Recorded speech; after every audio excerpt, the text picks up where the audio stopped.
Surat circuit house જમીન માફિયાઓનો અડ્ડો બની ગયો હોય તેવી ઘટના પ્રકાશમાં આવી છે।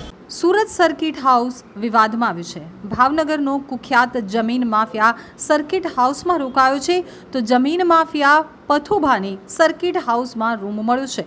આરોપી પથુભા ગોહિલની સર્કિટ હાઉસથી ધરપકડ કરવામાં આવી છે, જેમાં સર્કિટ હાઉસના અધિકારીઓ કર્મચારીઓ વિવાદમાં આવ્યા છે। રાજકીય આગેવાનોની સુરક્ષા સામે સવાલો ઊભા થયા છે। જમીન માફિયા પથુભા ઉર્ફે પેપરાળી મેરુભા ગોહિલને સર્કિટ હાઉસમાં રૂમ મળ્યો હતો, જેમાં સર્કિટ હાઉસના સનદી અધિકારીને કાયદા બતાવતા કરતા હર્તાઓ અસામાજિક તત્વોના ઘૂંટણીએ પડ્યા છે। સર્કિટ હાઉસમાં આવતા રાજકીય આગેવાનો અને તેમના મહેમાનોની સુરક્ષા સામે પણ સવાલો ઉઠ્યા છે। તો અગાઉ ભાવનગરના ભરતનગર પોલીસ મથકમાં લેન્ડ ગ્રેબિંગને લઈ ગુનો નોંધાયો છે। જમીન માફિયાએ મૃત વ્યક્તિને જીવિત બતાવી પ્લોટનો દસ્તાવેજ પણ કરી આપ્યો હતો।